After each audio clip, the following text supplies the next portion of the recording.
Slušate prvi program Radio Nijagare.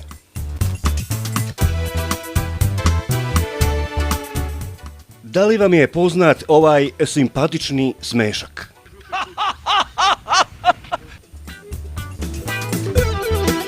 Teško je shvatiti da se iza ovog odvratnog smeha krije svetski diplomata od formata, ministar spoljnih poslova Francuske Bernard Kouchner. To je onaj isti Kouchner koji je krajem prošlog veka u vremenu otimanja Kosova od Srbije bio prvi čovjek međunarodne zajednice u južnoj srpskoj pokrajini. Zločinac se naravno vraća na mesto zločina, pa je i Kouchner skoknuo do Kosova da se na licu mesta uveri da li ide sve po planu.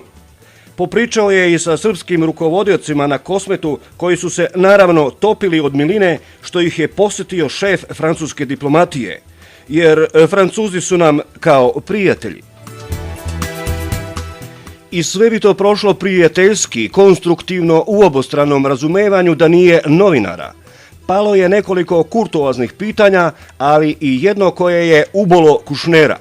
Dopisnik Glasa Amerike upitao je visokog gosta za rane radove, za famoznu žutu kuću u Albaniji u koju su u kosovsko ratno vreme odvođeni srpski civili.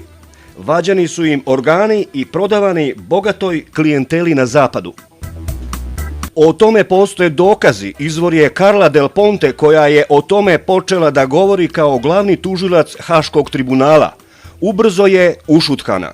Pitati 10 godina kasnije u to vreme glavnog gazdu Kosmeta danas je neoprostivo. I zato je Bernard Kouchner nakon histeričnog smeha novinara Glasa Amerike nazvao ludakom kome treba lečenje.